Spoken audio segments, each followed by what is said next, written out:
Knicks, the Minnesota Timberwolves, the Kings, and the Dallas Mavericks behind Sacramento. Speaking of the draft, Gonzaga freshman center Zach Collins has declared for the 2017 NBA draft, becoming the first one-and-done player in the basketball program's history. Talked about this kid after the national championship game and really throughout the tournament. That kid can play. I mean, I get it. They're saying that he's going to be a middle to early first-round pick. I mean, skill set is just out of the roof. I mean, he can play. He averaged 10 points, 5.9 rebounds, and 1.8 blocks per game during the 2016-17 season. He led the West Conference and was 8th in the nation with a 65.2% shooting percentage. So basically what that tells you is he just straight dunked on fools. Either he had a dunk or a layup. He earned second-team All-WCC honors and was also named to the conference's all-freshman team. So, once again, Zach Collins, one and done. First time that's ever happened in Gonzaga, headed to the NBA. I think he's going to be a player. I like that kid. I like it.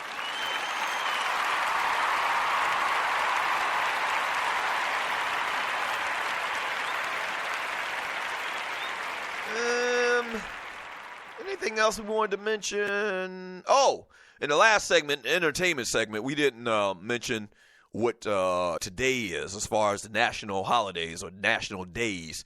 Today is National Big Wind Day. Don't know what the hell that means. Today, one of my favorites of all times. I think I'll celebrate it today. Today is National Grilled Cheese Sandwich Day.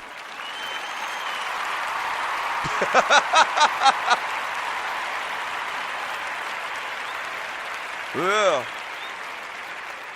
Ooh-wee, nothing like a good grilled cheese sandwich, man. Some of these restaurants these days, they got grilled cheese sandwiches on the menu for the kids or whatever. I'll be like, hey, can I get a little piece of your grilled cheese sandwich?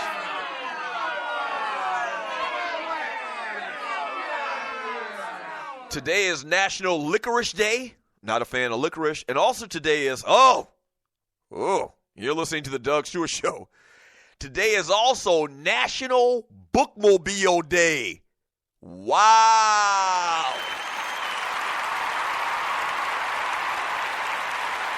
So,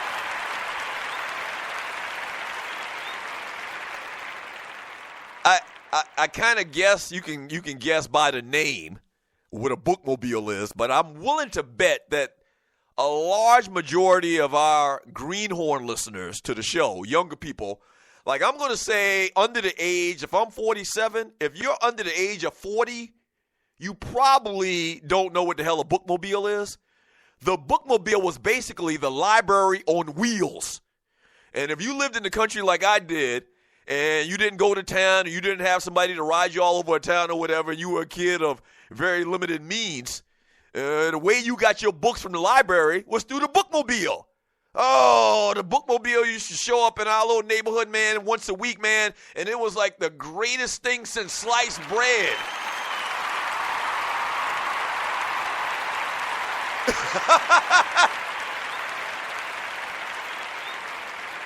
Yeah. And that seems like one of them government programs or whatever, man, to help out, people that didn't have access or whatever. So I'm pretty sure Donald Trump probably already wiped that out. But I haven't seen a bookmobile like on the highway or on the street going somewhere, I don't know, since I was a kid. Like maybe it stopped. They still have National Bookmobile Day, so I guess there's still bookmobiles around, right? When's the last time you seen a bookmobile? I know the young people tripping. What the hell is this ninja talking about? What is a bookmobile?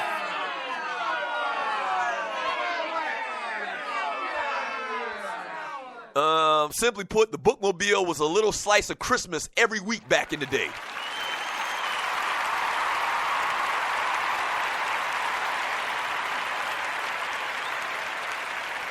Happy Bookmobile Day.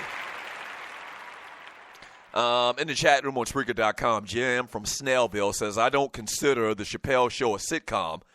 It's not a sitcom. He says it's a sketch comedy like in Living Color, Saturday Night Live, Key and Peele. Exactly. It's not a sitcom. Those are sketch comedies. We talked about that when we talked about Chappelle having the beef with Key and Peele a couple of days ago. from Sidney Stoney Jackson. Rock was the ish, especially when they had Jamie Foxx on there as Crazy George. Wasn't a big fan of the Rock, of Rock. I don't know whether that was on during the times I was in college or out every Friday night or whatever and didn't pay attention to TV or whatever. But I saw Rock, but I don't remember it being that great of a show. From Griff, ooh, let me look at Griff's profile pic. Thank you, Griff. Griff said, remember when George Jefferson saved the Klansman's life? That's when he found out a black man saved him. The Klansman said, you should have let me die.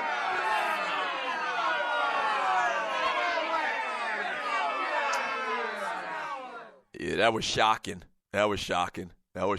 Jefferson's had some real themes every once in a while, too, but not like Good Times. Good Times always set out to teach your ass something. Always tried to keep it real, show you what was really going on. And Good Times had a lot of laughs on it, man, but they really tackled some really deep themes. Remember when the junior warlords of Satan Knight recruited Michael? Florida had to go and take that back to them. Remember that?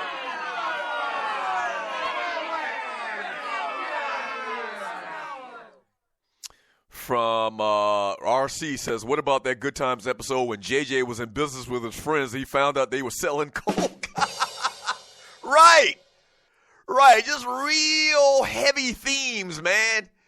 Yeah, JJ had no idea that they were pushing powder up in the damn apartment. Cornelia Small says, Genuine has the better catalog, but Tyrese got the larger audience and platform. I don't know. Let me make sure I convey this now. I'm not sure. I don't pay a lot of attention to especially younger R&B artists like that. I'm a fringe R&B fan. I listen to more hip-hop than anything else, and I'm not really deep into hip-hop as far as like underground stuff and all of that and whatnot. Like I turn on the radio. Half the time I'm in the car. I'm listening to AM radio anyway. So I don't know. I didn't know Genuine had that big of a catalog. He had another song, so he had the Pony song, and somebody hopefully will tell me in the chat room. He also had another song. It was kind of like a slow song that was good, too, as well. Somebody will remind me. Wody504 says, it's a shame. They should have just got together and make that loot. Talking about the whole breakup of TGT. From Tiffany Sports and Heels, why are we talking about three soft-ass slow songs, singing ninjas, beef, and why? This is not news. It is news. They're kind of, some bigger R&B artists, they're kind of relevant. From Loose Neck Homosexual Side, the Tank Guy, hilarious. Yeah, I don't even know what he sings. From Tiffany Sports and Heels, raise your hands if you're taller than all these soft Ralph Tresvant singing ninjas anyway. This is dumb.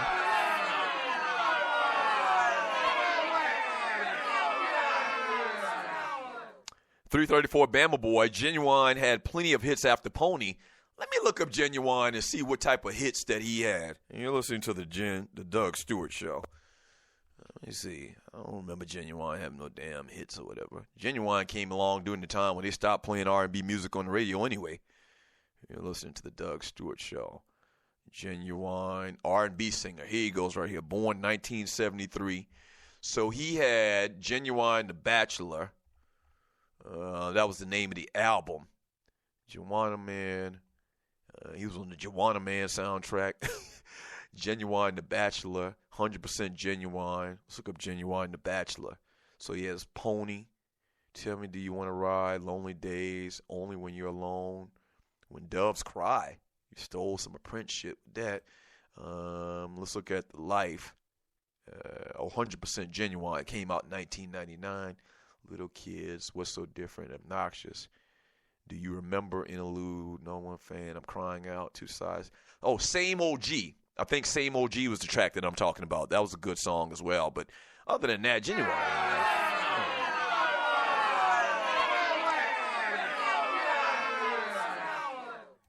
Hey, Tiffany, look now. Look, it's Woman Wednesday. Don't start talking about people's height and whatnot on Woman Wednesday.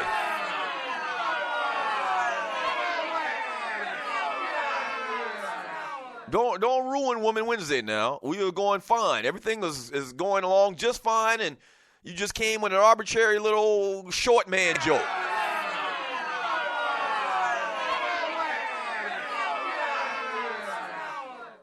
Yeah, and here she go again. If you care about this R&B beef, then you soft as hell.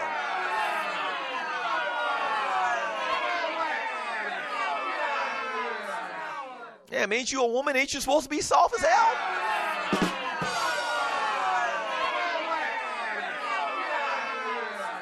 I try to do a little, story, talk about a little story that I think that women might be interested in. And Tiffany in here throwing shots. That's all right. We won't talk about no R&B no more then, Tiffany. Okay.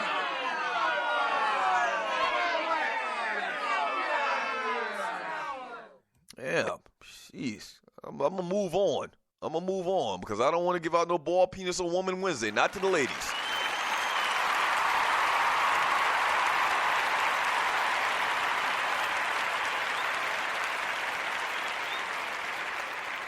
From Corey. Corey says, that's not what happened, Doug. They wanted people to get off the plane so they could fly United Airlines crew to another destination. I think I did hear part of that. But I didn't know that they didn't have enough room for those people. I thought those people were going to get on no matter what, and then they also needed four more seats for other people, which is crazy. I said that earlier many times before. And I'm sure most of you experienced this, where the flight is absolutely full, and they'll offer you to take, a free flight down the road, which is worth so many hundreds of dollars if you get up and give your seat away. And it's crazy, like, whenever they always make that offer, like, you have to be somewhere. I almost think you can make a business out of getting free flights, man, because they overbook flights, man, and you just stack them away and you sell them to other people if you could do that or whatever. But it always seems like whenever that option is available to me when I'm on a flight, like, I can't not wait. I gotta go. Oh, damn, I would love to take you up on this free flight that y'all giving out if I give up my seat, but I need to get where I'm trying to get.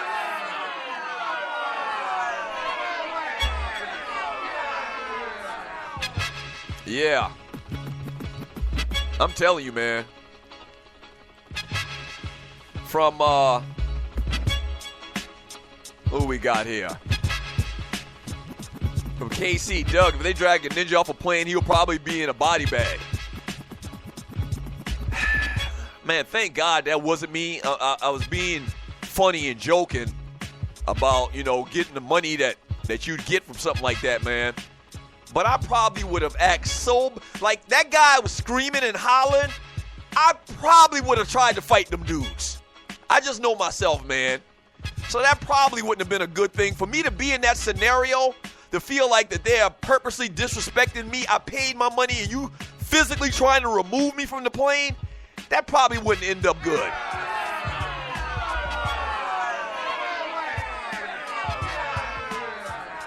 I'm relatively sure that they would have tased me or even hit me with their billy club or something like that, man, and gave me a concussion for life.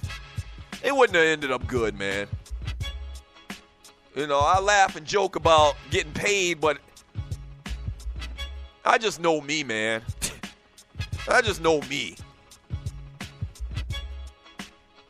Like, I wouldn't have just laid there and let them drag me out like that, like some caveman's wife. Hell to the no. It's going to take a lot more than that to get me off that damn plane.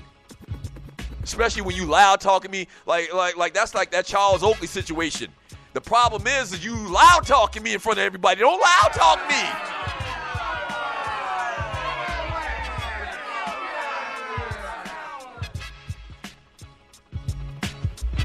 Tiffany Sports and Heel. There's nothing sexy about a fat doodoo maker. You a lie. Back in 3 minutes.